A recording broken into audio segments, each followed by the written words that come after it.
کئی بار چیلنج کیا، میرا ایک نظریہ ایسا نہیں ہے جو 1400 سال میں کسی نہ کسی مکتب فکر کا نہ رہا ہو. ما انا علیہ و اصحابی، جس پہ میں اور میرے اصحاب ہیں. یہ روایت اصول محدثین پہ سندن ضعیف ہے. فرقوں والے معاملے میں خبر ہے کہ تم نے اس سسٹم کا حصہ نہیں بننا. سرکار دو عالم صلی اللہ علیہ وآلہ وسلم نے قیامت تک ہونے والے فتنوں سے اپنی امت کو باخبر کیا. امت میں کون کون سے فتنے رونما ہوں گے، چھوٹے سے لے کر بڑے فتنوں تک نبی پاک صلی اللہ علیہ وآلہ وسلم نے اپنی امت کو باخبر کیا. ان فتنوں میں سے ایک فتنہ جو امت کے اندر برپا ہونے والا تھا وہ تھا اختلاف، انتشار. اس سے نبی کریم علیہ الصلوۃ والسلام نے اپنی امت کو باخبر کیا. سنن ابی داؤد میں 4607 نمبر حدیث ہے کہ نبی پاک صلی اللہ علیہ وآلہ وسلم نے فرمایا، من یعش منکم بعدی فسیرا اختلافا کثیرا. تم میں سے جو شخص میرے بعد زندہ رہے گا، زندگی گزارے گا، پس وہ بہت زیادہ اختلافات دیکھے گا، اختلاف ہوں گے. اب حضور نے اختلافات کی خبر دے کر ساتھ اپنی امت کی رہنمائی بھی کر دی کہ تم نے ایسے اختلاف کے وقت کیا کرنا ہے. فعلیکم بسنتی وسنت الخلفاء المہدیین الراشدین، تم پر میری اور میرے وہ خلفاء جو مہدیین راشدین ہیں ان کی سنت لازم ہے، ان کا طریقہ لازم ہے. اختلاف ہوگا، اختلاف کے موقع پر تم نے کیا کرنا ہے، تم نے میری اور میرے خلفاء راشدین کی سنت کو لازم پکڑ لینا ہے. اسی طریقے سے امت کے درمیان ہونے والا جو افتراق، انتشار اور اختلاف ہے، نبی پاک صلی اللہ علیہ وآلہ وسلم نے اس کی خبر دی.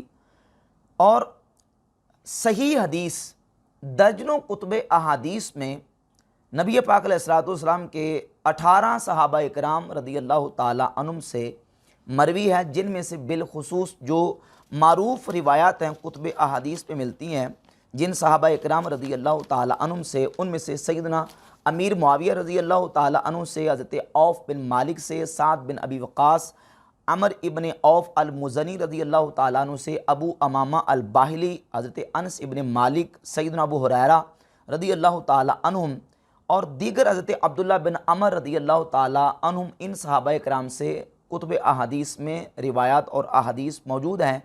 اور جو ہے نا وہ اتفاق کی بات یہ ہے کہ اہل سنت و جماعت کی کتابوں میں اور اہل تشیع دونوں کی کتابوں میں یہ روایت جو میں پیش کرنے لگا ہوں یہ موجود ہے کہ نبی پاک صلی اللہ علیہ وآلہ وسلم نے امت کے اندر ہونے والے افتراق، انتشار کا ذکر کیا اور فرمایا کہ تم سے پہلے بنی اسرائیل کی جو قوم ہے وہ 72 گروہوں میں تقسیم ہو گئی اور میری یہ امت 73 گروہوں میں تقسیم ہو جائے گی. اور اس بات کو نبی پاک صلی اللہ علیہ وآلہ وسلم کے درجن سے زائد صحابہ اکرام رضی اللہ تعالیٰ نے اس حدیث کو بیان کیا. سنی شیعہ دونوں کتابوں میں یہ روایت موجود ہے. اب اس حدیث کے حوالے سے دو طرح کے طبقات پائے جاتے ہیں. ایک طبقہ منکرین حدیث کا جو سرے سے حدیث کے منکر ہیں، حدیث کا انکار کرتے ہیں کہ حدیث ہی صحیح نہیں ہے، حدیث مانتے نہیں ہیں سرے سے. اور دوسرا طبقہ وہ ہے کہ جو اپنے آپ کو منکرین حدیث کے کھاتے میں تو ڈالنا نہیں چاہتا لیکن وہ محرفین حدیث کے کھاتے میں آتا ہے. ایک تو وہ جو سرے سے حدیث کو نہیں مانتے اور دوسرے وہ ہیں کہ جن کو ماننے میں غیر چارہ نہیں ہے. اگر نہ مانیں تو پھر ظاہر ہے کہ ان کو لوگ لعن طعن کریں گے. اب وہ مانتے تو ہیں لیکن مان کے اس میں تحریف کا ارتکاب کرتے ہیں، حدیث میں تحریف کرتے ہیں، حدیث کا معنی تبدیل کرتے ہیں. نبی پاک صلی اللہ علیہ وآلہ وسلم نے جو اپنی امت کو خبر دی ہے کہ اس طرح امت کے اندر افتراق، انتشار ہوگا تو اس میں مکمل حضور نے رہنمائی بھی کی ہے. مثال کے طور پر سیدنا امیر معاویہ رضی اللہ تعالیٰ عنہ سے سنن ابی داؤد میں 4597 نمبر حدیث ہے اور دیگر کتب احادیث میں یہ حدیث موجود ہے کہ نبی پاک صلی اللہ علیہ وآلہ وسلم نے فرمایا، الا ان من کان قبلکم من اہل الکتاب افترقوا علی 72 ملہ. خبردار، تم سے پہلے جو قومیں تھیں بنی اسرائیل کی وہ 72 گروہوں میں تقسیم ہو گئی. وَإِنَّ هَذِهِ الْمِلَّةَ سَتَفْتَرِقُ عَلَى 73 اور میری یہ امت 73 گروہوں میں بٹ جائے گی. ستفترقو 73 گروہوں میں، 73 فرقوں میں تقسیم ہو جائے گی، اور فرمایا کہ ثنتان و سبعون فی النار و واحدۃ فی الجنہ، ان میں سے 72 جہنمی اور ایک جنتی ہوگا، 72 جہنمی اور ایک جنتی ہوگا۔ اب اس کے بعد صحابہ اکرام رضی اللہ تعالی عنہم نبی پاک علیہ الصلوۃ والسلام کی بارگاہ اقدس میں جب یہ سرکار کی خبر سن لیتے ہیں تو حضور نے ان کی مزید رہنمائی فرمائی کہ 72 تو جہنم جائیں گے تو ایک جنت جائے گا، اور وہ ایک جنت میں جانے والا کون ہے؟ ہی الجماعت، وہ ایک جماعت ہے، وہ جماعت ہے۔ نبی پاک علیہ الصلوۃ والسلام نے یہ واضح کر دیا کہ وہ ایک جماعت ہوگی۔ اب جو منکرین حدیث ہے وہ تو مانتے نہیں حدیث کو، اور جو محرفین حدیث ہیں وہ کہتے ہیں ٹھیک ہے حدیث ہے، لیکن جو ہے نا وہ اس میں حدیث میں تو صرف خبر دی گئی، ایک غیبی خبر ہے۔ اور ان محرفین حدیث میں سے ایک محمد علی مرزا جیلمی ہے، وہ کہتا جی کہ وہ حدیث میں خبر دی گئی ہے، جس طرح حدیث میں یہ خبر دی گئی ہے کہ قرب قیامت عورتیں لباس پہننے کے باوجود ننگی ہوں گی، تو اس کا مطلب یہ نہیں ہے کہ اب عورتوں کو اس طرح کا باریک لباس پہنانا شروع کر دیا جائے، یہ تو ایک خبر تھی جو نبی علیہ الصلوۃ والسلام نے حدیث میں دی ہے۔ اچھا، کہتا ٹھیک ہے وہ یہ خبر ہے، کہ اس کا یہ مطلب نہیں ہے کہ تم نے ان میں سے کسی کا حصہ بننا ہے، ان 73 فرقوں کا تم نے حصہ نہیں بننا، حصہ بننے کا نبی علیہ الصلوۃ والسلام نے نہیں کہا۔ جبکہ اسی حدیث میں سنن ابی داؤد ہی کو اٹھا کر دیکھ لیں، 4597 نمبر حدیث میں، اس میں جب حضور نے 73 فرقوں کی نشاندہی کی، 73 فرقے ہوں گے، تو فرمایا کہ 72 جہنمی اور ایک جنتی، یعنی گویا کہ مرزا صاحب یہ کہنا چاہ رہے ہیں کہ نہ تم نے جہنمی کا حصہ بننا ہے، نہ تم نے جنتی کا حصہ بننا ہے، نہ جہنمی کا نہ جنتی کا۔ اور پھر آگے یہ ہے کہ ہی الجماع، جو ایک جنتی ہے وہ جماعت ہے، اور اس حدیث کے اوپر بہت ساری دیگر احادیث اور روایت موجود ہیں جو اسی مضمون کو سپورٹ کرتی ہیں، جس طرح کہ سنن ابی داؤد کی ابھی میں نے حدیث پڑھی ہے 4607 نمبر، کہ جس میں نبی پاک صلی اللہ علیہ وآلہ وسلم نے فرمایا کہ تم پر میری اور میرے خلفائے راشدین کی سنت لازم ہے۔ اسی طریقے سے حضور اقدس صلی اللہ علیہ وآلہ وسلم کا جو فرمان اقدس ہے وہ متعدد کتب احادیث میں ایک حضور کا خطبہ ہے، جامع ترمذی میں اس کا رقم نمبر ہے 2165۔ حضرت سیدنا عمر فاروق رضی اللہ تعالیٰ عنہ مقام جابیہ پر ٹھہرے، اور وہاں ٹھہر کر آپ نے خطبہ ارشاد فرمایا، اور فرمایا کہ آج میں اسی مقام پہ کھڑا ہوں جس مقام پہ رسول پاک صلی اللہ علیہ وآلہ وسلم نے، یعنی جس طرح حضور نے خطبہ دیا تھا آج میں تمہیں اسی طریقے سے خطبہ دے رہا ہوں۔ اور آپ نے مکمل پوری ڈیٹیل حدیث میں اس میں سے چند الفاظ پڑھ دیتا ہوں۔ وہ حدیث میں آپ نے خطبہ ارشاد فرمایا، وہ کہا کہ نبی پاک صلی اللہ علیہ وآلہ وسلم نے فرمایا اوصیکم باصحابی، میں تمہیں اپنے صحابہ اکرام کے بارے میں پیروی کی وصیت کرتا ہوں، میرے صحابہ کی پیروی کرنا، ثم الذین یلونہم ثم الذین یلونہم ثم یفشو الکذب، فرمایا کہ پھر ان کے ساتھ جو ملنے والے ہیں، پھر جو ان کے ساتھ ملنے والے ہیں، پھر اس کے بعد کذب اور جھوٹ جو ہے وہ پھیل جائے گا۔ علیکم بالجماعہ وایاکم الفرقہ، تم پر جماعت کی پیروی لازم ہے، جماعت کے ساتھ رہنا لازم ہے، وایاکم الفرقہ، اور فرقوں سے، اور جو ٹوٹ کے الگ ہونے والے ہیں، انتشار اور افتراق کا شکار ہونے والے ہیں، ان سے بچنا لازم ہے، ان سے بچنا لازم ہے۔ تو پیروی کس کی کرنی ہے؟ جماعت کی۔ سنن ابی داؤد کی 4597 نمبر حدیث، جامع ترمذی کی 2165 نمبر حدیث، اس سے معلوم ہوا کہ جماعت کی پیروی کرنی ہے، تم نے جماعت کا حصہ بننا ہے، تم نے جماعت کا جو ہے وہ ساتھ دینا ہے۔ مرزا صاحب کہتے ہیں کہ تم نے کسی کا حصہ نہیں بننا، نہ جہنمیوں کا نہ جنتیوں کا، نہ جماعت کا نہ فرقوں کا، کسی کا حصہ نہیں۔ جبکہ نبی کریم علیہ الصلوۃ والسلام نے جہاں خبر دی ہے کہ 73 فرقے امت پہ ہوں گے، وہاں دوسری خبر یہ دی ہے کہ ان میں سے 72 جہنمی اور ایک جنتی، اور اس جنتی کی نشاندہی بھی کر دی ہے کہ وہ جنتی کون سا ہوگا؟ جماعت ہوگی، یعنی جو مسلمانوں کی اجتماعیت ہوگی۔ اور صحابہ اکرام رضی اللہ تعالیٰ عنہم کے دور سے لے کر آج تک آپ دیکھ لیں، مسلمانوں کی اجتماعیت اور مسلمانوں کی جماعت جو ہے، سواد اعظم جو ہے وہ اہل السنہ والجماعہ ہے۔ صحابہ اکرام رضی اللہ تعالیٰ عنہم کی جو جماعت ہے وہ خلفائے راشدین سے لے کر آج تک اہل سنت و جماعت کے اندر ہی وہ نظریات اور وہ عقائد جاری و ساری ہیں جو بحمد تعالیٰ صحابہ اکرام رضی اللہ تعالیٰ عنہم کے ہیں۔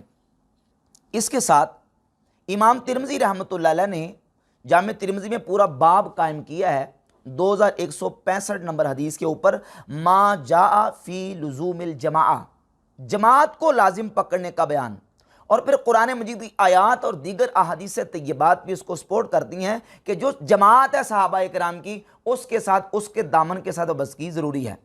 مثلا قرآن مجید میں سورۃ النساء کی آیت نمبر 115 میں اللہ رب العزت فرماتا ہے وَمَن يُشَاقِقِ الرَّسُولَ مِن بَعْدِ مَا تَبَيَّنَ لَهُ الْهُدَىٰ، اور ہدایت کا رستہ واضح ہو جانے کے بعد جو رسول کی مخالفت کرتا ہے وَيَتَّبِعْ غَيْرَ سَبِيلِ الْمُؤْمِنِينَ، اور مومنین کے رستے کے علاوہ کسی اور رستے کی پیروی کرتا ہے، اللہ فرماتا ہے نُوَلِّهِ مَا تَوَلَّىٰ، جدھر وہ پھرا ہم اس کو ادھر پھیریں گے، وَنُصْلِهِ جہنم وَسَاءَتْ مَصِيرًا، اور اس کو جہنم میں پھینکیں گے اور وہ جو ہے وہ جانے کی بری جگہ ہے۔ کس کو پھینکیں گے جہنم میں؟ وَيَتَّبِعْ غَيْرَ سَبِيلِ الْمُؤْمِنِينَ، جو مومنین کے رستے کو چھوڑ کر کسی اور رستے کی پیروی کرتا ہے۔ تو سب سے پہلے مومنین کون ہیں؟ حضور کے صحابہ کرام۔ تو اس آیت کا جو ہے وہ مطلب اور منشا اور مراد بھی واضح ہے کہ جس نے صحابہ کرام کی پیروی کو چھوڑا اور صحابہ کرام کے رستے کو چھوڑا، اور صحابہ کرام کے رستے کو چھوڑ کے جو الگ ہوگا، مومنین کے رستے کو چھوڑ کے جو الگ ہوگا، تو سرکار دو عالم علیہ السلام کے صحابہ کو چھوڑنے والے کے بارے میں قرآن کہتا ہے کہ اللہ فرماتا ہے کہ ہم اس کو جہنم میں پھینکیں گے۔ یہ آیت بھی بتاتی ہے۔ اس کے علاوہ دیگر احادیث طیبات ہیں جن میں سے جامع ترمذی میں 2166 اور مستدرک علی الصحیحین میں 398 نمبر حدیث ہے، اور اس کے علاوہ 2167 نمبر حدیث جامع ترمذی میں ہے کہ نبی پاک صلی اللہ علیہ وآلہ وسلم نے فرمایا ید اللہ مع الجماعہ، اللہ کا ہاتھ جماعت کے ساتھ ہے، یعنی اللہ کی تائید، اللہ کی نصرت اور اللہ کی مدد جماعت کے ساتھ ہے۔ جو جماعت کے ساتھ رہے گا وہ کامیاب ہو جائے گا۔ ابن ماجہ 3950 نمبر حدیث ہے، اور اس کے بعد مستدرک حاکم میں 395 اور 399 نمبر حدیث ہے، فرمایا کہ اتبعوا سواد الاعظم علیکم بالسواد الاعظم، تم پر مسلمانوں کی بڑی جماعت کی پیروی اور ان کا ساتھ لازم ہے۔ یہ ساری احادیث، اور اس کے اوپر میں اہل تشیع کے ہاں جو مسلمہ کتاب ہے نہج البلاغہ، اس کا حوالہ پیش کرتا ہوں۔ خطبہ نمبر 125 اور صفحہ نمبر 353 پر مولا علی مرتضیٰ شیر خدا کرم اللہ تعالی وجہ الکریم کا خطبہ جو نہج البلاغہ میں اہل تشیع کے ہاں جو معتبر کتاب ہے اس پہ موجود ہے۔ مولا علی فرماتے ہیں کہ فَلْزَمُوهُ وَلْزَمُوا السَّوَادَ الْأَعْظَمَ، سواد اعظم مسلمانوں کی جو بڑا گروہ ہے اس کے ساتھ لگ جاؤ، اس کو لازم پکڑ لو۔ فَإِنَّ يَدَ اللَّهِ عَلَى الْجَمَاعَةِ، اللہ کی تائید اور نصرت، اللہ کا ہاتھ جماعت پر ہے۔ وَإِيَّاكُمْ وَالْفُرْقَةَ، اور فرماتے ہیں اختلاف انتشار سے بچ کے رہنا۔ فَإِنَّ الشَّاذَ مِنَ النَّاسِ لِلشَّيْطَانِ، جو جماعت سے الگ ہو کے بکھر جاتا ہے، الگ ہو جاتا ہے، وہ شیطان کے لیے ہو جاتا ہے۔ اور یہی وجہ ہے کہ مولا کائنات علی مرتضیٰ شیر خدا کرم اللہ تعالی وجہ الکریم نے ساری زندگی خلفائے راشدین کے ساتھ گزاری، جماعت کے ساتھ گزاری ہے۔ تو جماعت کو لازم پکڑنے کا حکم دیا گیا۔ اب 73 گروہ ہوں گے، 73 گروہ میں سے 72 جہنمی اور ایک جنتی، اور اس کی نشاندہی فرما دی گئی کہ وہ ایک جماعت ہے۔ وہ کون سی ہے؟ جماعت ہے، مسلمانوں کی اجتماعیت ہے۔ اور نبی پاک صلی اللہ علیہ وآلہ وسلم کی وصال اقدس کے بعد جو مسلمانوں کی اجتماعیت ہے، مسلمانوں کا اتفاق ہے، وہ نبی کریم علیہ السلام کے صحابہ کرام کے ساتھ ہے، اور بالخصوص خلفائے راشدین کے ساتھ ہے۔ تو ہم یہ جو کہتے ہیں نا اہل السنہ والجماعہ، یہ سنن ابی داؤد کی 4607 نمبر حدیث سے بھی، اور الجماعہ ہی الجماعہ سنن ابی داؤد کی حدیث کے مطابق بھی اہل السنہ والجماعہ، یعنی نبی کریم علیہ السلام اور صحابہ کی سنت والے، والجماعہ اور مسلمانوں کی جماعت والی جو طبقہ اور گروہ ہے اس کا نام اہل السنہ والجماعہ ہے۔ اور پھر خود نبی پاک صلی اللہ علیہ وآلہ وسلم کے صحابہ اکرام رضی اللہ تعالی عنہم نے بھی اہل السنہ والجماعہ کا لفظ استعمال کیا، تابعین نے استعمال کیا، تبع تابعین نے استعمال کیا، ائمہ محدثین نے بھی، جو امت کے اندر ہونے والے افتراق انتشار کی بنیاد پر جو مسلمانوں کا سواد اعظم اور بڑی جماعت تھی، اس کے لیے اہل السنہ والجماعہ کا لفظ استعمال کیا۔ اصل میں ہوا یہ کہ جب صحابہ اکرام رضی اللہ تعالیٰ عنہ کے دور میں مختلف قسم کے باطل گروہ اور باطل فرقے پیدا ہوئے، مثلا خوارج، روافض، مرجیہ، مشبہہ، مجسمہ اور معتزلہ، دیگر قدریہ، جبریہ گمراہ فرقے پیدا ہوئے۔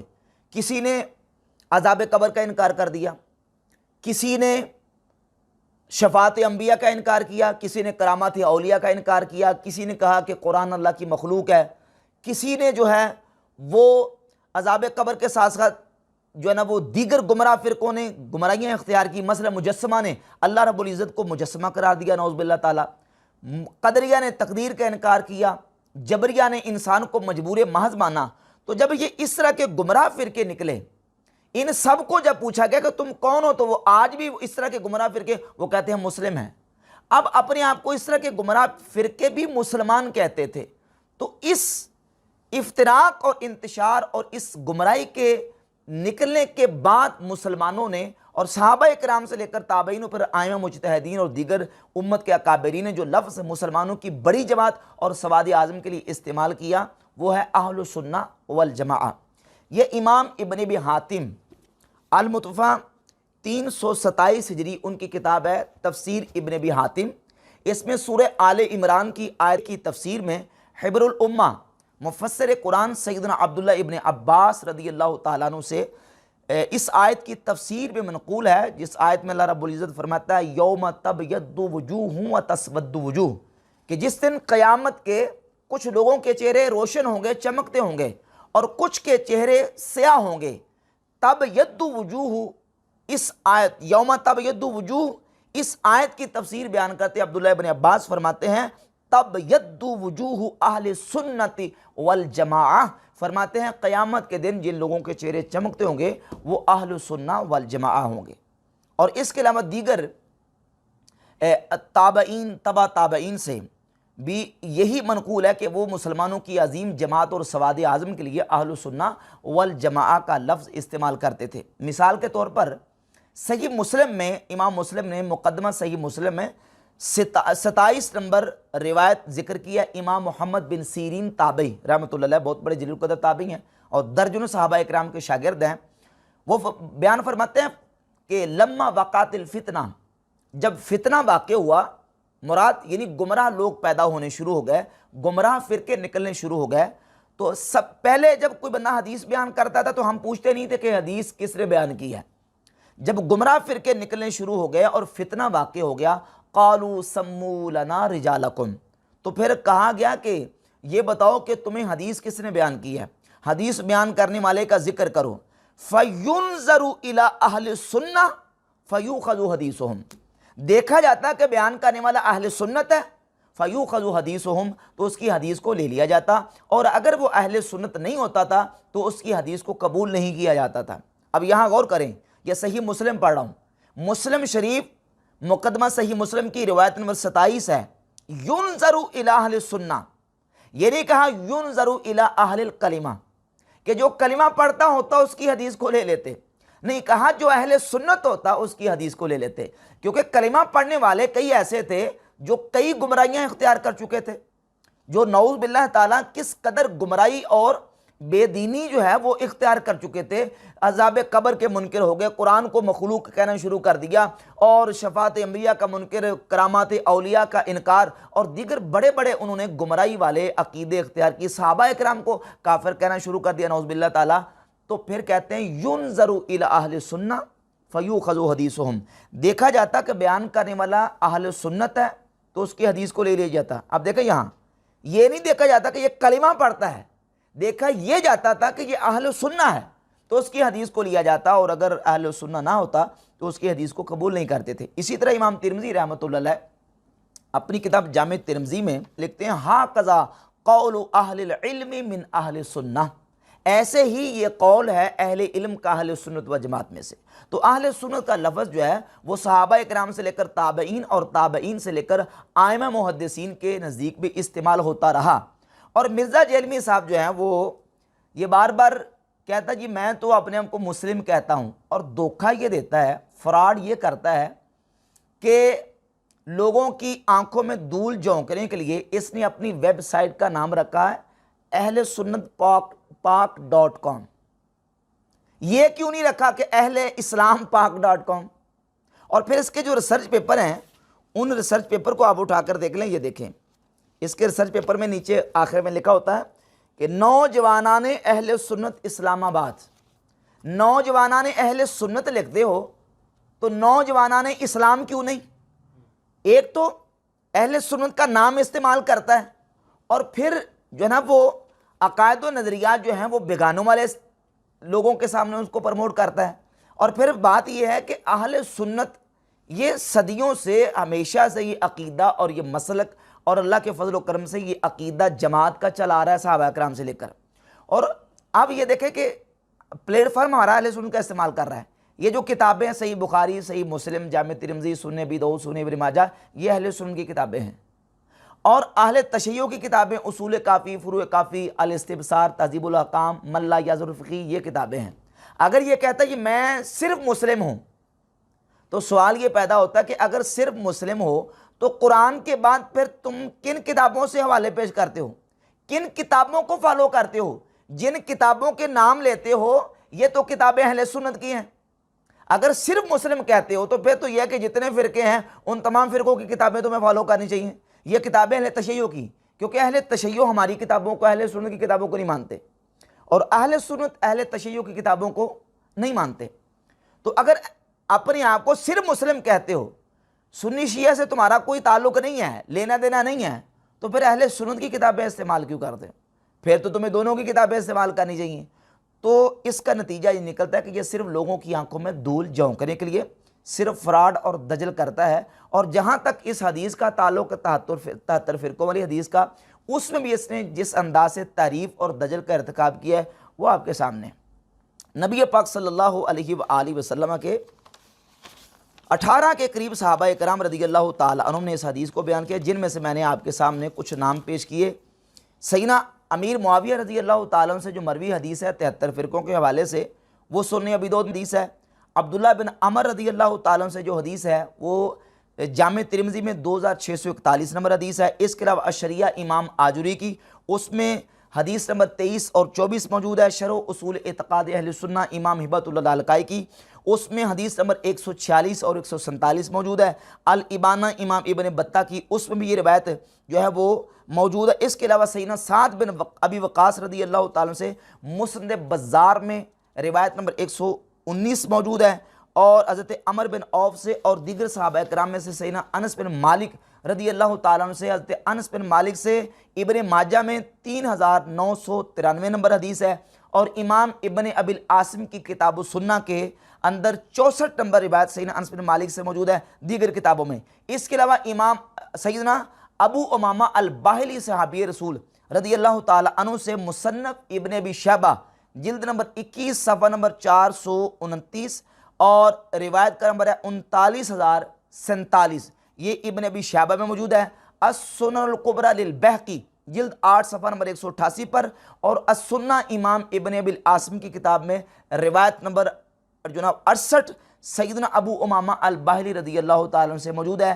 اور اس کے علاوہ سیدنا ابو ہریرہ رضی اللہ تعالیٰ عنہ سے سنن ابی داؤد میں 4596، ترمذی میں 2640، ابن ماجہ میں 3991، صحیح ابن حبان میں 6274 اور 6731، مسند ابی یعلا میں 5903 اور 5971، مستدرک حاکم میں حدیث نمبر پہلی جلد میں 10 ہے. اشریہ آجوری کی مسند احمد بن حنبل میں 8194 نمبر. یہ روایت اہل سنت کی درجنوں کتابوں میں جو ہے وہ تقریباً درجن سے زائد صحابہ کرام رضی اللہ تعالیٰ عنہ سے موجود ہے، جس میں واضح طور پر موجود ہے کہ امت کے اندر یہ افتراق انتشار ہوگا. 73 گروہ بنے گے، 72 جہنمی اور 1 جنتی. اور نبی پاک علیہ الصلوۃ والسلام نے واضح طور پر ارشاد فرمایا، اور ان ایک وہ جو جنتی ہوگا وہ فرمایا کہ ہی الجماعت، وہ ایک جماعت ہوگی. یہ اہل سنت کی کتابیں ہیں. اور اہل تشیع کی کتابوں میں سے یہ امالی طوسی ہے، ابو جعفر محمد بن حسن الطوسی کی کتاب، اس کے صفحہ نمبر 523 پر. اور یہ صدوق کی کتاب الخصال، شیخ صدوق کی کتاب الخصال، اس میں صفحہ نمبر 706 اور 7 پر. اور اس کے علاوہ ملا باقر مجلسی کی کتاب بہار الانوار کے کی جلد نمبر 28 صفحہ نمبر 3 پر متعدد روایات اور احادیث موجود ہیں کہ جس میں فرمایا گیا کہ امت کے اندر 73 گروہ ہوں گے اور 72 جہنم میں، ایک جنت میں جائے گا۔ اب ان میں سے ایک جو جنت میں جائے گا، صحابہ اکرام رضی اللہ تعالیٰ عنہم نے جب پوچھا کہ یا رسول اللہ وہ ایک کون سا ہوگا، تو نبی پاک علیہ الصلوۃ والسلام نے فرمایا الجماعۃ الجماعۃ الجماعہ، وہ ایک جماعت ہوگی، جماعت ہوگی، جماعت ہوگی۔ اور مولا علی کا خطبہ نہج البلاغہ خطبہ نمبر 125 صفحہ نمبر 353 بھی میں نے آپ کے سامنے پیش کر دیا کہ مولا علی اس میں بھی فرماتے ہیں کہ ان ید اللہ علی الجماعہ، کہ اللہ کا ہاتھ، اللہ کی تائید اور نصرت اور مدد وہ جماعت کے ساتھ ہے۔ الزم السواد الاعظم، تو مسلمانوں کی بڑی جماعت کے ساتھ ان کو لازم پکڑ لو اور ان کا ساتھ دو۔ تو ان بحمد تعالیٰ روایات سے مسئلہ بالکل واضح طور پر سامنے آ گیا کہ جو امت میں افتراق انتشار ہوگا، اس وقت انتشار کے وقت تم نے جماعت کو لازم پکڑنا ہے۔ اور جامع ترمذی میں جو لفظ ہیں وہ ذرا سنیں، جامع ترمذی میں جو لفظ ہیں اس میں نبی پاک صلی اللہ علیہ وسلم سے صحابہ اکرام نے جب پوچھا کہ من ہی یا رسول اللہ، حضور ان 73 میں سے جو جنت میں جائے گا وہ ایک کون سا ہے؟ تو فرمایا ما انا علیہ و اصحابی، وہ ہوگا جس پر میں اور میرے صحابہ ہیں، یعنی میرے اور میرے صحابہ کے عقیدے اور طریقے والا وہ جنت میں جائے گا۔ اور امام ترمذی رحمۃ اللہ علیہ نے اس حدیث کو بیان کر کے لکھا ہے کہ اس کی سند حسن ہے، یہ حدیث حسن ہے۔ اور اس حدیث کو مرزا جیلمی نے اپنے research paper number 3 page number 8 اور اس میں اس نے روایت ذکر کیا ہے، لکھا کہ ترجمہ صحیح حدیث، نبی صلی اللہ علیہ وسلم نے ارشاد فرمایا بے شک بنی اسرائیل 72 فرقوں میں تقسیم ہوئے اور میری امت 73 فرقوں میں تقسیم ہوگی، ایک ملت کے سوا باقی سب جہنم میں ہوں گے۔ پوچھا گیا وہ ملت کون سی ہے؟ آپ صلی اللہ علیہ وسلم نے فرمایا ما انا علیہ و اصحابی، جس پر میں اور میرے صحابہ ہیں۔ اس حدیث کو مرزا جیلمی نے پہلے اپنے ریسرچ پیپر نمبر میں جو ہے نا وہ نمبر 3 میں اس کو صحیح قرار دیا ہے، جامع ترمذی کی حدیث کو، اور دیگر احادیث میں نے جو بحمد تعالیٰ پیش کی ہیں ان احادیث سے بھی یہ بات بالکل واضح ہوتی ہے کہ نبی پاک علیہ الصلوۃ والسلام نے جماعت کو، اپنے صحابہ کی پیروی کو، خلفائے راشدین کی پیروی کو اور اپنے صحابہ اکرام رضی اللہ تعالیٰ کی اتباع کو اپنی امت کے لیے لازم قرار دیا۔ تو 73 میں سے جو جنت میں جانے والا وہ ہے جو حضور کے صحابہ کے طریقے پر ہے، صحابہ اکرام رضی اللہ تعالیٰ کے منہج پر ہے۔ اس سے کم از کم اتنا ثابت ہو گیا کہ جو صحابہ کی عظمت کے منکر ہیں، صحابہ کی عظمت کے مخالفین ہیں اور صحابہ کے بارے میں اپنی زبانیں تان دراز کرتے ہیں، ان کا جنتیوں والے گروہ سے تعلق نہیں ہے، وہ ہی الجماعہ میں داخل نہیں ہے۔ اچھا، اس سلسلے میں اب کچھ چند اشکالات جو عام طور پہ بعض صلح کلیوں کی طرف سے اٹھائے جاتے ہیں اور مرزا نے بھی اس میں مغالطہ دینے کی کوشش کی ہے، اس حوالے سے اس کو واضح کرنا بھی ضروری ہے۔ کہتے ہیں دیکھیں یہ حدیث درست ہے ہی نہیں ہے، کیونکہ قرآن میں تو اللہ رب العزت فرماتا ہے وَاعْتَصِمُوا بِحَبْلِ اللَّهِ جَمِيعًا وَلَا تَفَرَّقُوا، اللہ کی رسی کو مضبوطی سے تھام لو اور فرقوں میں مت بٹ جانا۔ قرآن تو یہ کہتا ہے کہ تم نے فرقوں میں نہیں بٹنا، اللہ کی رسی کو مضبوطی سے تھامنا ہے۔ تو آپ کہتے ہیں کہ امت میں فرقے ہوں گے، وہی بات اپنی جگہ پہ بالکل بجا ہے کہ فرقوں میں نہ بٹ جانا۔ ہم کب کہتے ہیں کہ تم فرقوں میں بٹ جاؤ؟ ہم تو کہتے ہیں کہ حدیث کے مطابق جماعت کے ساتھ رہو، اور اس آیت کا جو سیاق کلام ہے اور اس آیت کا جو مفہوم اور مضمون ہے وہ بھی یہی ہے کہ تم نے حبل اللہ کو مضبوطی سے پکڑنا ہے۔ اب حبل اللہ کو فرقوں کے مقابلے میں ذکر کیا، اور فرقوں کے مقابلے میں کیا ہوتی ہے؟ جماعت ہوتی ہے۔ اور اس آیت کی تفسیر میں خود نبی پاک صلی اللہ علیہ وآلہ وسلم سے مرفوعاً اور سیدنا عبداللہ ابن مسعود رضی اللہ تعالیٰ عنہ سے موقوفاً حدیث موجود ہے کہ حبل اللہ سے مراد کیا ہے۔ امام ہبۃ اللہ اللالکائی نے اپنی کتاب شرح اصول اعتقاد اہل سنہ میں رقم نمبر 147 حدیث بیان کی ہے کہ نبی پاک صلی اللہ علیہ وسلم نے جس وقت 73 فرقوں کا ذکر کیا تو حضور سے پوچھا کہ ما حاذل واحدہ، حضور وہ ایک کون سا ہے؟ فقبض یدہ، تو نبی پاک علیہ الصلوۃ والسلام نے اپنے ہاتھ کو اس طرح بند کیا، مٹھی کو بند کیا، وقال الجماعہ، فَاعْتَصِمُوا بِحَبْلِ اللَّهِ وَلَا تَفَرَّقُوا، فرمایا کہ وہ ایک جماعت ہے، اللہ کی رسی کو مضبوطی سے تھام لو اور فرقوں میں نہ بٹو۔ تو حضور علیہ الصلوۃ والسلام نے خود بتا دیا کہ حبل اللہ سے مراد کیا ہے؟ جماعت ہے۔ اور سیدنا عبداللہ ابن مسعود رضی اللہ تعالی عنہ سے تفسیر طبری میں امام ابو جعفر ابن جریر الطبری رحمۃ اللہ علیہ اسی آیت کی تفسیر میں لے کے آئے کہ ابن مسعود رضی اللہ تعالیٰ فرماتے ہیں کہ حبل اللہ سے مراد جماعت ہے۔ حبل اللہ سے مراد جماعت ہے، مسلمانوں کی جو عظیم جماعت ہے، مسلمانوں کا جو گروہ ہے۔ اور عبداللہ ابن مسعود رضی اللہ تعالیٰ وہ صحابی ہیں، صحیح بخاری میں حدیث نمبر 5000 ہے، وہ فرماتے ہیں کہ اللہ کی قسم میں نے رسول پاک صلی اللہ علیہ وآلہ وسلم کے منہ مبارک سے قرآن کی 70 سے زیادہ صورتیں سیکھی ہیں۔ یہ وہ صحابی، اور یہ وہ صحابی ہیں، صحیح بخاری میں 4999 نمبر حدیث ہے، حضور فرماتے ہیں خذوا القرآن من اربع، 4 بندوں سے قرآن سیکھو، اور ان میں سے پہلا نمبر جو ہے وہ نبی کریم علیہ الصلوۃ والسلام نے عبداللہ ابن مسعود رضی اللہ عنہ کا بیان کیا۔ اور تفسیر الصحابی عندہما مسند، امام حاکم نقل کرتے ہیں کہ امام بخاری مسلم کا اصول یہ ہے کہ صحابی قرآن کی جب تفسیر کرتا ہے تو صحابی کا قرآن کی تفسیر کرنا وہ مرفوع سمجھا جاتا ہے، گویا کہ قرآن کی اس آیت کی تفسیر خود رسول اللہ صلی اللہ علیہ وسلم نے بیان فرمائی ہے۔ تو عبداللہ ابن مسعود رضی اللہ تعالیٰ نے قرآن کی تفسیر حضور سے سیکھی، اور صحابی کی تفسیر مرفوع سمجھی جاتی ہے، گویا کہ حضور نے خود تفسیر بیان کی ہے۔ تو عبداللہ ابن مسعود فرماتے ہیں کہ حبل اللہ سے مراد جماعت ہے، اور خود نبی کریم علیہ الصلوۃ والسلام کی حدیث بھی موجود ہے کہ حبل اللہ سے مراد کیا ہے؟ جماعت ہے۔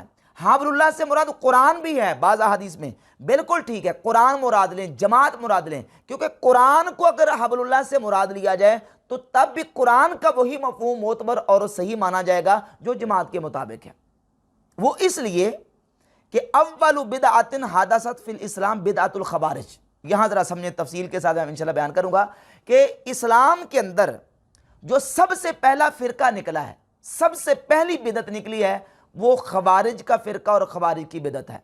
اور ان کی نشانی نبی کریم علیہ الصلوۃ والسلام نے بیان فرمائی ہے کہ یہ جب نکلیں گے امت کے اندر، یقرؤون القرآن، یہ قرآن پڑھیں گے۔ کیا پڑھیں گے؟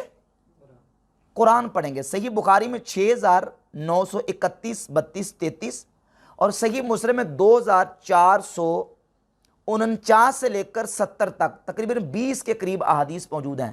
ان کی نشانیاں بیان کی گئی ہیں۔ یقرؤون القرآن، یہ قرآن پڑھیں گے، لا یجاوز حناجرہم، قرآن ان کے حلق سے نیچے نہیں جائے گا۔ اور نبی پاک صلی اللہ علیہ وسلم نے ارشاد فرمایا کہ صحیح مسلم ہے کہ 2452 نمبر حدیث، یتلون کتاب اللہ رتبا، وہ اللہ کی کتاب کو بڑا مزے سے پڑھیں گے۔ اور سنن ابی داؤد میں 4565 نمبر حدیث ہے، یدعون الی کتاب اللہ ولیسوا منہ فی شیء، وہ اللہ کی کتاب کی طرف لوگوں کو بلائیں گے لیکن ان کو قرآن کے ساتھ کوئی تعلق نہیں ہوگا۔ یہ خوارج کی نشانی ہے کہ وہ جب امت میں نکلیں گے قرآن کی تلاوت کریں گے، قرآن پڑھیں گے، لیکن قرآن ان کے حلق سے نیچے نہیں جائے گا۔ یدعون الی کتاب اللہ، وہ قرآن کی طرف اور کتاب اللہ کی طرف لوگوں کو بلائیں گے لیکن ان کو قرآن کے ساتھ کوئی تعلق نہیں ہوگا۔ اور صحیح مسلم میں 2468 نمبر حدیث ہے، جب مولا علی کو مشرک کہنے والے خوارج نے حضرت علی کے سامنے آپ کو مشرک کہا اور کہا کہ آپ نے تو خدا کا شریک بنا دیا ہے بندوں کو حاکم بنا کے، لا حکم الا للہ، اللہ کے علاوہ کوئی کسی کا حکم نہیں ہے، تو مولا علی نے فرمایا کہ کلمۃ حق ارید بہل باطل، کلمہ حق ہے لیکن تمہاری مراد باطل ہے۔ اور وہ قرآن پڑھ پڑھ کے کہتے تھے کہ اللہ کے علاوہ کوئی حاکم نہیں ہے، ان الحکم الا للہ، اللہ کے علاوہ کوئی حاکم نہیں ہے، لہذا علی بھی مشرک ہے نعوذ باللہ تعالیٰ، اور معاویہ بھی مشرک ہیں۔ یزید الفقیر تابعی، پہلے یہ خارجی تھے، وہ کہتے ہیں میں حج کے بعد جب مسجد نبی میں پہنچا سرکار کے روضہ شریف کی زیارت کے لیے، مسجد نبی کی زیارت کے لیے، تو میں مسجد نبی شریف میں پہنچا تو وہاں مسجد شریف میں حضرت جابر بن عبداللہ انصاری صحابی رسول حدیث کا درس دے رہے تھے۔ یہ صحیح مسلم میں 473 نمبر حدیث ہے۔ تو میں نے جب ان کو درس دیتے سنا اور وہ بیان کر رہے تھے کہ جہنمیوں کو جہنم سے نکالا جائے گا، تو میں نے فوراً ان کو کہا کہ قرآن میں سورہ حامیم سجدہ کی آیت نمبر 20 میں تو اللہ فرماتا ہے کلما ارادوا ان یخرجوا منہا اعیدوا فیہا۔ اب قرآن سے استدلال کرے، کہتے میں خارجی تھا، میں نے کہا کہ جب بھی وہ جہنم سے جہنمی نکلنا چاہیں گے، ارادہ کریں گے، اعیدوا فیہا، تو ان کو واپس جہنم میں لٹا دیا جائے گا۔ قرآن تو یہ کہہ رہا ہے اور آپ کہہ رہے ہیں کہ جہنمیوں کو جہنم سے نکالا جائے گا۔ تو حضرت جابر رضی اللہ تعالیٰ عنہ نے قرآن کی آیت ہی پڑھی اور آپ نے فرمایا کہ تم نے سورہ اسراء کی یہ آیت نہیں پڑھی، عَسَىٰ أَن يَبْعَثَكَ رَبُّكَ مَقَامًا مَحْمُودًا۔ یہ کیا ہے مقام محمود؟ یہ حضور کا وہ مقام ہے جو مقام شفاعت ہے۔ اللہ رب العزت نبی کریم علیہ السلام کی شفاعت کو قبول فرما کے جہنمیوں کو جہنم سے نکالے گا۔ تو اب یہ ساری روایات اور حدیث بتاتی ہیں کہ سب سے پہلی بدعت اور سب سے پہلا فرقہ جو امت میں نکلا ہے ان کا مستدل قرآن تھا۔ انہوں نے قرآن ہی کو پکڑا، لیکن ان کا قرآن پڑھنا اس لیے معتبر نہیں ہے کہ وہ جماعت کے خلاف تھا۔ جو صحابہ اکرام نے قرآن سیکھا اور سمجھا، اور صحابہ اکرام جس منہج پر اور جس عقیدے پر تھے، ان خارجیوں کا قرآن پڑھنے کے باوجود جو ہے وہ حبل اللہ کو نہ پکڑ سکنا یہ اس کا واضح ثبوت ہے کہ یہ جماعت سے کٹ کر تھے، یہ جماعت سے ہٹ کر تھے۔ تو آخر رزلٹ اور نتیجہ یہی نکلتا ہے کہ جماعت کو لازم پکڑنا یہی حبل اللہ ہے۔ جو جماعت سے کٹ کر ہوگا صحابہ اکرام رضی اللہ تعالیٰ عنہ کے طریقے اور منہج سے، وہ کبھی بھی جنتی نہیں ہو سکتا۔ وہ کیا ہوگا؟ وہ انہی 72 میں سے ہوگا جو جہنم میں جانے والے ہیں، اور جو جنت میں جانے والا ہے وہ کون ہوگا؟ جو صحابہ کرام رضی اللہ تعالیٰ عنہ کے منہج پر ہوگا۔ ابھی اس سلسلے میں کچھ چند اشکالات اور ہیں، ان میں سے ایک اشکال یہ ہے، کہتا جی کہ اپنے آپ کو صرف مسلم کہنا چاہیے، مسلم کے بعد اگلا کوئی جو ہے نا وہ 7 ٹائٹل استعمال نہیں کر سکتے، صرف مسلم، کیونکہ قرآن کہتا ہوا سماکم المسلمین، اللہ نے تمہارا نام مسلم رکھا ہے۔ بالکل بجا ہے، اپنی جگہ پہ بالکل یہ بات درست ہے۔ جب دین کے اعتبار سے بات ہوگی تو ہم دین کے اعتبار سے مسلم ہیں، اور نہ صرف ہم بلکہ قرآن کی آیات کی روشنی میں اللہ رب العزت کے جتنے انبیاء دنیا میں تشریف لائے ہیں وہ سارے مسلم ہیں۔ اور نبی کریم علیہ السلام کی بعثت سے پہلے جن لوگوں نے ان انبیاء کی تعلیمات کو صحیح طریقے سے مانا ہے وہ سارے کے سارے مسلم ہیں۔ اللہ رب العزت نے قرآن مجید کی سورہ آل عمران کی آیت نمبر 85 میں ارشاد فرمایا، وَمَن يَبْتَغِي غَيْرَ الْإِسْلَامِ دِينًا فَلَن يُقْبَلَ مِنْهُ، جو اسلام کے علاوہ کسی دین کو جو ہے نا وہ چاہے گا اس سے وہ دین قبول نہیں کیا جائے گا۔ اور آل عمران کی آیت نمبر 67 میں ارشاد فرمایا، مَا كَانَ إِبْرَاهِيمُ يَهُودِيًّا وَلَا نَصْرَانِيًّا وَلَكِنْ كَانَ حَنِيفًا مُسْلِمًا، ابراہیم علیہ السلام نہ یہودی تھے نہ نصرانی تھے، وَلَكِنْ كَانَ حَنِيفًا مُسْلِمًا، لیکن وہ ہر باطل سے منہ موڑنے والے مسلم تھے۔ اور ایسے ہی سورۃ البقرہ کی آیت نمبر 132 میں فرمایا، وَوَصَّىٰ بِهَا إِبْرَاهِيمُ بَنِيهِ، ابراہیم علیہ السلام نے اپنے بچوں کو، اپنی اولاد کو وصیت کی، وَيَعْقُوبُ، اور جناب یعقوب علیہ السلام نے وصیت کی، یا بنیّ ان اللہ اصطفیٰ لکم الدین فلا تموتن الا وانتم مسلمون۔ یعقوب علیہ السلام نے اپنے بچوں کو وصیت کی کہ اے بیٹو، اللہ نے تمہارے لیے دین کو پسند کیا، پس تم نہ مرنا الا وانتم مسلمون، مگر اس حالت میں کہ تم مسلمان ہو۔ ابراہیم علیہ السلام بھی مسلمان، جناب یعقوب علیہ السلام بھی، اور یہ جناب یعقوب علیہ السلام کی اولاد بھی۔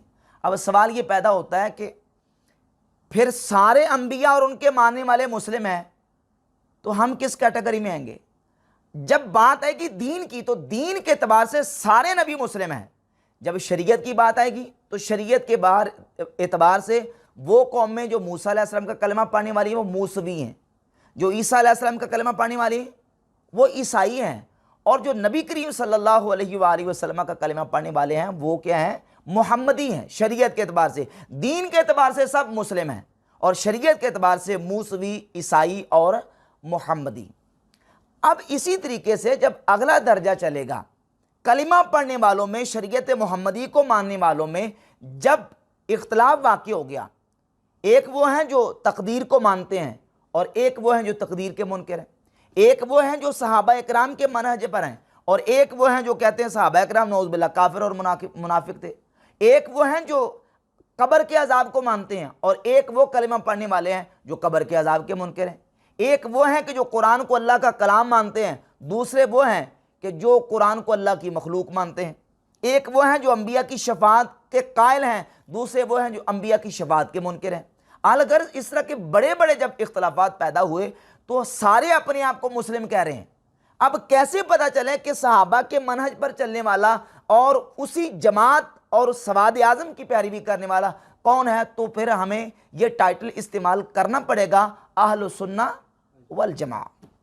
اور یہ صحابہ کرام نے ٹائٹل استعمال کیا، تابعین نے کیا، تبع تابعین نے کیا، ائمہ محدثین نے کیا. جس طرح میں نے صحیح مسلم سے روایت نمبر 27 پیش کی، امام محمد بن سیرین فرماتے ہیں کہ ینظر الی اہل السنۃ فیؤخذ حدیثہم. اگر اہل سنت ہوتا تو اس کی حدیث کو لیتے. یہ نہیں کہا کہ اہل کلمہ ہوتا، کلمہ پڑھنے والا ہوتا، مسلمان ہوتا تو اس کی حدیث کو لیتے. مسلمان تو اپنے آپ کو خارجی بھی کہتے تھے، رافضی بھی کہتے تھے، مرجیہ، مشبہہ، مجسمہ سارے کہتے تھے. تو جب اہل سنت ہوتا تھا تو اس کی حدیث کو لیتے تھے، اور اگر اہل سنت نہیں ہوتا تھا تو اس کی حدیث کو نہیں لیتے تھے.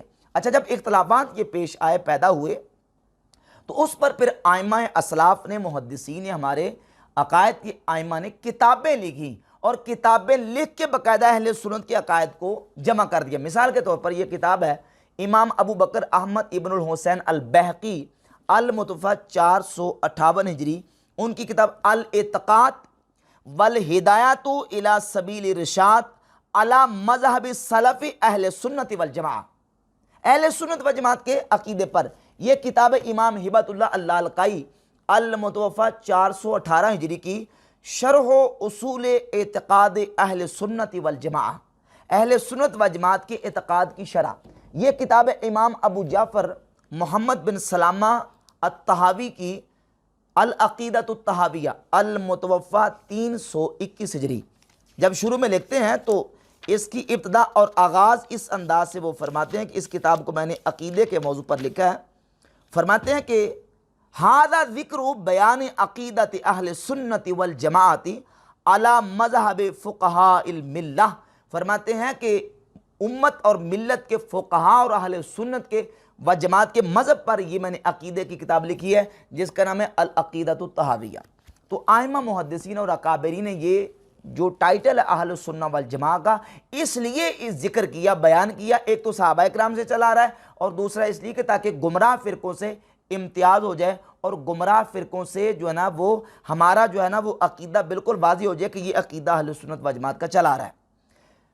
اور ایک اور مرزا نے لطیفہ اور طنز کیا، وہ کہتا جی کہ حدیث میں آتا کہ جب قیامت کے قریب مسلمانوں کی یہودیوں کے ساتھ جنگ اور لڑائی ہوگی تو اس میں جب یہودی پتھروں اور درختوں کے پیچھے چھپیں گے تو وہ درخت اور پتھر جو ہے نا وہ مسلمانوں کو پکار کے کہیں گے یا مسلم ھذا یہودی فقتلہ، اے مسلم یہ یہودی ہے، اس کو قتل کر دو.